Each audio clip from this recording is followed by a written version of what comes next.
Hey, what's going on? This is Pastor John with Center City Church. Today we got a special episode of Overtime where I get a chance to introduce you to some of my dearest friends, and we talk a little bit about the importance of relationship. You don't wanna miss this one. All right, let's get it.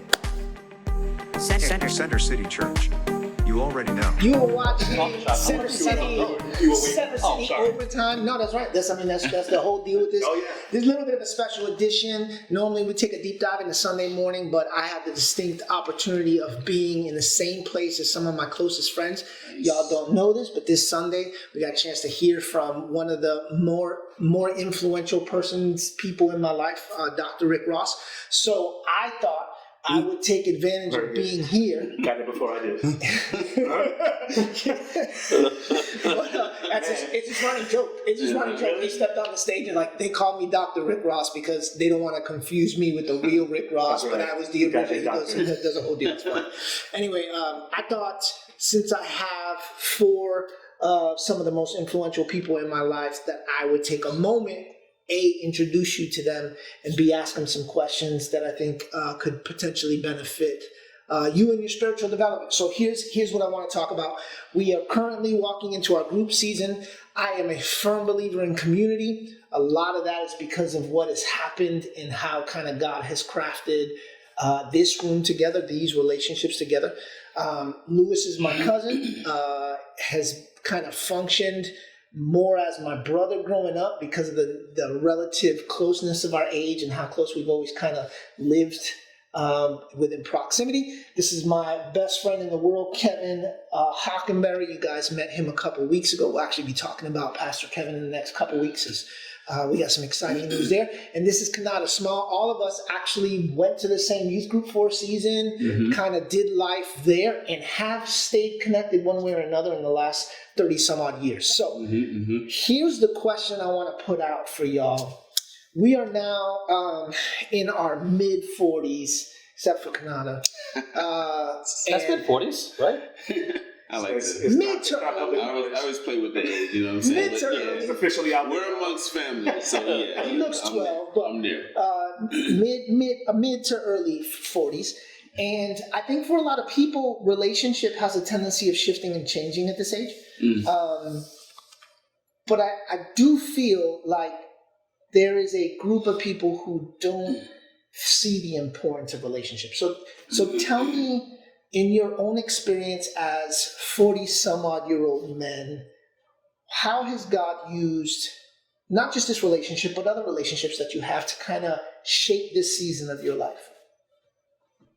I'll let you go, man. No, you I'm start. taking your cues. You're looking at the camera. I don't know if I'm supposed to look this way or this way. So That's why I'm telling you. So I point to you. It's your turn. Oh, okay. That's how podcasts work, right? Okay.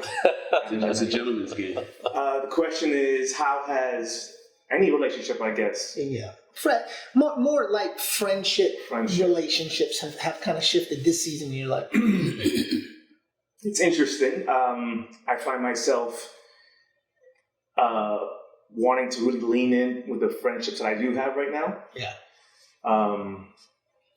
If I'm honest, there's a little bit of discouragement in a sense because I'm really looking for meaningful, deep relationships with the friends that I currently have and don't have patience to spark new ones. Yeah. Because they don't really get you and it's hard to really be yourself. So in my, again, mid-40s, the relationships that I do have and that I am pouring into, I think they're extremely meaningful. Because when you're at this age, as you guys all know, you begin to really understand who you are more than you ever have before. And then you realize you're not just looking, when you're younger, you're looking forward always, what's next? Then you come to this age, like looking forward, but then kind of looking backwards a little bit, like what did I do? What did I accomplish? And so having relationships with people who really get that and understand that and who you can pour in, ask questions about, your feelings and your struggles maybe with your wife or with your kids or advice. It's probably more important for me now than ever. Yeah. It's relationships. So, Pastor Kevin, speak to the kid, the young adult, the young single woman maybe that's watching right now and is struggling, having this thought, I can kind of do this my own. I don't need to be vulnerable. I don't need to do the work of relationship. What do you say to that person? Yeah, I would say you probably can for a while. Yeah. And then the seasons come, right? And we've all been through them. Be it if I want to sound real spiritual, like a wilderness season or just a difficult time. And especially like you're talking about a single woman, if it's a single mom, a single dad, like my goodness, like we need the church, right? It's friendships, it's the church, we were made for relationship. And and so I know many dudes and people that have done it on their own for a while. And I've seen a lot of those people actually just grow older, not connected. They just, I don't know, man. It feels like life is just passing them by. I've met people, man. They come home, they sit down, they watch the news, they go to bed, they wake up and do it the next thing. They do it all over again the next day. Yeah. And it's just, Yeah. And we're built for this. God designed us for this. So Kanata, to the person who's watching that maybe has relationships, but isn't necessarily stepping fully in, what practical ways have you made an effort to keep those relationships vibrant, to keep those relationships, to steal a word from Pastor Kevin, authentic? Like, what do you do in a really practical, almost weekly, monthly? What does that look like to keep those relationships moving? It takes a lot of intentionality, right? But if I'm honest, I'm not the best at it, because I can feel the energy already. I love that you asked him that question. Like, I'm not the best at it, right? And I'll admit it. But I inventory my relationships. Actually, I was praying for all of you guys this morning.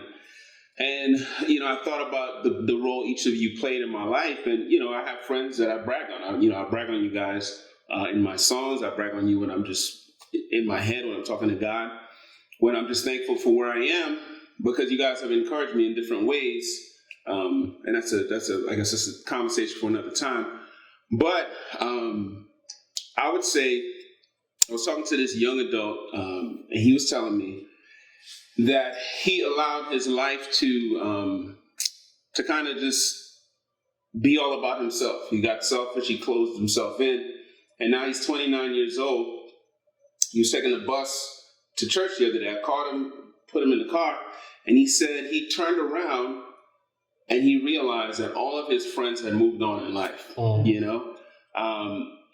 I'm blessed to say that the rhythm of our friendships have allowed the challenges to come from all ends. You got married first. I was like, man, I want to see what it's like to be married. You had an interesting story. You fell away from God, came back to God. I was like, man, God can change anyone's life.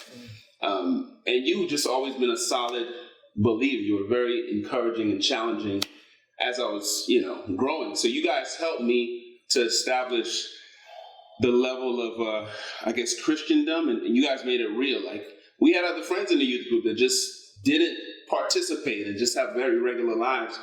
And I'm thankful that I can say that my life has been extraordinary because of God, but because of the example you guys have set, because it challenged me. So I would say, the relationships, it's so important just from a foundational standpoint, because I think we'll always be friends. Yeah. And how that looks as we get older is different. We live a little bit further from each other, but the challenge is still the same. My friends are pastors. My friend works for one of the greatest software companies in the world, and it's a great leader. Like, there's so many things that are happening that I get to brag about, and it's because of the friendships that we have that I'm able to pull from and challenge myself in my own world. You know what I think is great is I know every one of your awards like you know mine. So I don't think I'm just challenged by your successes.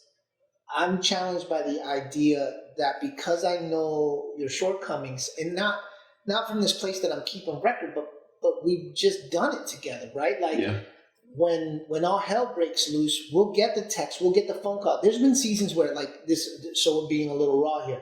There's been seasons where I told Jess, I'm not calling any of them. I'm not calling any of them. I've tried to call, nobody's answering. Just screw that. They don't want to be friends with me, whatever. All hell breaks loose, I pick up the phone and call, and y'all answer. Like, there'll be whole seasons where I'm like trying to get a hold, whatever, and I'm like, forget that. Something happens, I pick up the phone, major transitions in my life.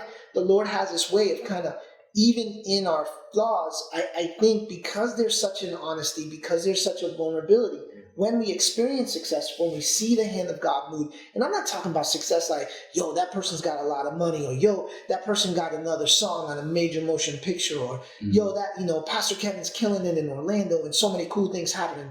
I'm talking about, I'm excited when I get a chance to see your kids. Yeah. At the healthy nature of your marriages, right? But because I know the warts, it allows me to celebrate the successes and challenges me in my failings and in my successes. You're the guys I want to share that with. And unfortunately for so many people, you may be sitting in a season thinking, man, John, I would love that, but I don't have a relationship. Here's the truth. You have two options now. You can either complain that you don't have relationships, or do whatever you can to step into those relationships. If you're a part of our Center City Church family, we are starting our whole new seasons of groups. It's funny because I know this seems like an infomercial, but I just need you to know, I connected outside of Lewis.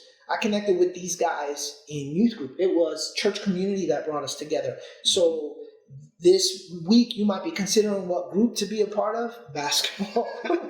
You try to figure out what group to be a part of. You may find people who 20 years from now, it doesn't matter what group got you together, you're still together. So I just want to encourage you, check out the website, centercity.church, and your group tabs there. You can figure it out.